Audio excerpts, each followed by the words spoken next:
I don't want to follow anybody to hellfire. I beg. That's what my friend. So she shared a video about she shared a video from another lady who was talking about women covering themselves up. The lady said she wasn't talking generally. She was only talking to Christian sisters, and that Christian sisters should cover up the way we dress and all those sort of things. And then the lady talked about discipleship, and when people come into the fold, the kingdom, they should, I think churches should, I don't even know if I should put the video here, to disciple people. And I just laughed. And I said to Tenny, I said, discipleship, okay. How many churches are doing discipleship? How many? How many? There are, don't get me wrong, there are. What is the content of the discipleship? So I was telling Tenny, I said, I don't see holiness being preached. I don't see all those type of things being preached. And she agreed. She talked about righteousness. And she's not following anybody to hell. I was telling her, I was saying, you know what? Even I have to teach heaven and hell to my child. Because it's so surreal. You know, we were brought up in the days where when people used to talk about heaven and hell, we used to watch Ayamatanga and we used to shake. Now they will say we are trying to scare people into the kingdom. It's not, it's one of love. People should come as they are and stuff like that. Yes, come as you are, but don't remain the way that you are. Churches should be able to tell people to dress modestly. There's nothing wrong with it. Yes. Judge not, because judge is in the Bible. We have to correct one another. Our children will wear anything. They will do anything. We'll keep accepting it. We are permissive of every nonsense that is going on. And that is why it is now becoming like so secular, and sometimes the mockery that comes along with it. And it's because we are not telling our children, even ourselves, even adults. You see mothers with breast out, even some children will be covered. You see their children will be the modest ones. We're not telling people the truth anymore. We're not telling them the truth, at least as Christians. You're coming late to church, coming late. Yes, there are extenuating circumstances. Your tire may have popped, but is it every week? Is it every time? Why would you be coming to church when they've done the grace? And you're still parading yourself. I'm not saying I'm perfect, but we need to be hearing these messages. Deserving seats for this person and that person and all those kind of nonsense that we see. I can't stand it. And we need to go back to the old-fashioned Christianity. Oh, yes, we are doing a good job. Yes, we are feeding the hungry. Yes, we are doing all those type of things. But our character, the issues that we are abstaining from as Christians, we don't want to talk about it. Everybody is a relationship, pastor and pastoress and bubwe. It's a relationship. And the more they talk about the relationship, the more that we are seeing the divorce. So that's alone she's telling you that it's not even working. Face the kingdom things. Whether somebody divorces or not divorces, not take them away from the kingdom. Talk about the kingdom. Talk about heaven, talk about hell, talk about righteousness, as Danny said. Righteousness, holiness. These are old-fashioned things. I don't understand. Why don't we want to talk about those sort of things anymore? I had to get my daughter, teacher, tell her, at least I know I've done my best. Let me start from my house. You come, dress anyhow, backside in church, this one, that one. Oh, let's mind our business. Let's not get into it. That's our responsibility. And if a male player does not want to do it, look for a section where a female person will come and tell you that as a Christian, cover up. Could you buy a lot? Nobody's saying don't dress woke. I'm not saying don't dress woke. I'm not saying don't dress. I'm not saying you look miserable. I mean, you should look good. You should represent Christ, but modestly. Modestly. And let's teach. I don't even know. Honestly, I've not seen. If you've seen it, please share it with me or tag me anywhere in recent times where anybody was talking about heaven and hell.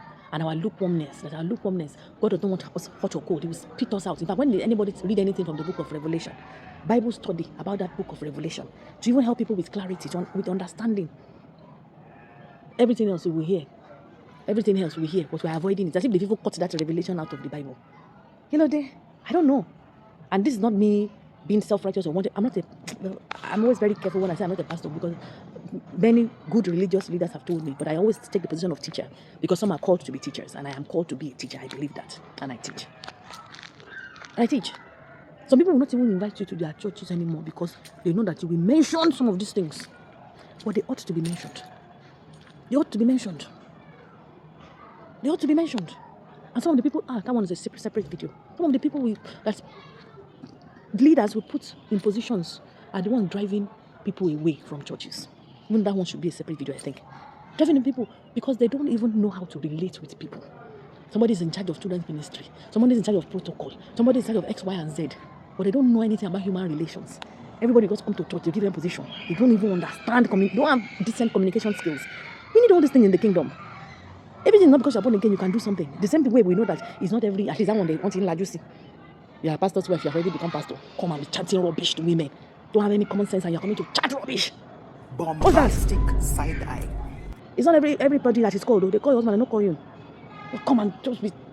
The things that I see, the toxicity that I see spewed from the wives of many pastors. I'm like, who gave you the audacity to be talking to people like that? Who gave you the audacity to talk to people like that? All shades of wrong. I saw one the other day. The husband had aired, and I followed the husband. Fantastic man. But because you are a fantastic man, don't mean you can't air. He was just saying rubbish. And I was just wondering, is this what they said kingdom should be doing? In the meantime, he was in the comment section fighting battles for the husband. Fighting battle. The husband aired. You don't know how you are going to manage it between yourself. Fighting battles. Ultimately, the husband sorted the issue. Publicly. And I said, what has become of this ignorant wife that are carrying up and down? Come on, let's start making a fool of ourselves, especially women. I've added one topic to another one. Let me go. But I'll see you later. My name is Ronke Poch. I'm unapologetic about many of the things that I say. And I say it out of a place of love. Honestly. A lot of things I say from a place of love. I know it's not always acceptable because we like to hide from the truth. We don't want to hear it. We have to sugarcoat everything. Keep it down. But we're all at risk. Time is running out. Look at the way people are dying left, right, and center. 2 weeks ago, is it 3? A schoolmate of mine in Q Secondary School, she died. Left 3 children. Another group that I belong to, Family Life Systems, she passed on. She too left 3 children, her youngest being 2 years old. It can be anybody. Don't think, it's even pride to think that you will see tomorrow. It's absolute pride. Let's do better, all of us, including myself. And God will help us to make this heaven. But we must put it at the center of our thinking, of our thoughts, of everything that we do every day. We're not just running a race and then, we just we are rich, we have car, we have this, we have successful businesses, successful churches, and that's the end of it. How can that be? How can that be it? I say something I heard somebody say, or maybe I read it somewhere, that I'd rather be Christian and find out that there's nothing about like Christianity or any religion, and I'll be happy that I've lived according to the Christian principles, according to the Bible, than just find out one day that it is actually true. I still love I love everything about Christianity. I love it. And it's a walk of faith. I'm never going to understand everything that happens in it. That is why it's a walk of faith. I've said many things now inside this video.